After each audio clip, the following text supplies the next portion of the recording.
ዛሬ አንድ ቤት አሳያቸዋለሁ 290 ባለ 3 መኝታ ተጨማሪ የሰራተኛ አልጋ ያለው በውጭ ሳይድ ማለት ነው። ይህ ቤት 290 ካሬ ነው። እጅግ በጣም ቅንጡና ሌግጀሪ የዲማ ሆፕ ፕሮዳክት የሆነ ይህ የሰራተኛ ቤት የራሱን የሆነ መታጠቢያ ክላስ እና ባዝሩም ያለው ማለት ነው።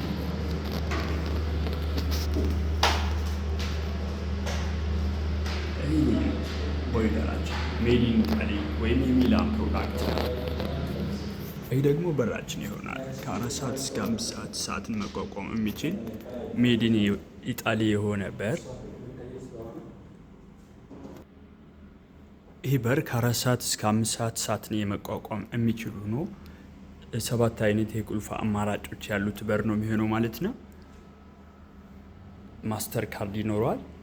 ወደ ሊፍታችሁ ስትመጡ በማስተር ካርዱ መሰረት ነው ቤታችሁ ወይም ደግሞ ሊፍቱ ራን የሚያደርገው ማለት ነው። ታዲያ ውስጡ የኮንክሪት የሆነ በር ነው። ሌላው ደግሞ ይሄ የምታዩት ኪችን ነው። ኦፕን ኪችን ማለት ነው።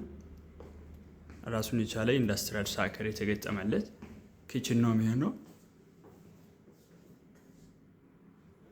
ፊት ለፊቱ ደግሞ የሚያምር ሳሎን ታያላችሁ ማለት ነው።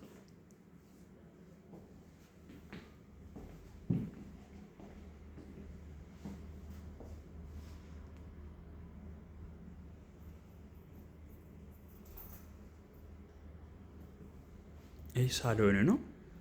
ከሳሎኑ ፊት ለፊት የስክሪን ቦታ ይኖራል ማለት በጣም ሰፊ የስክሪን ቦታ።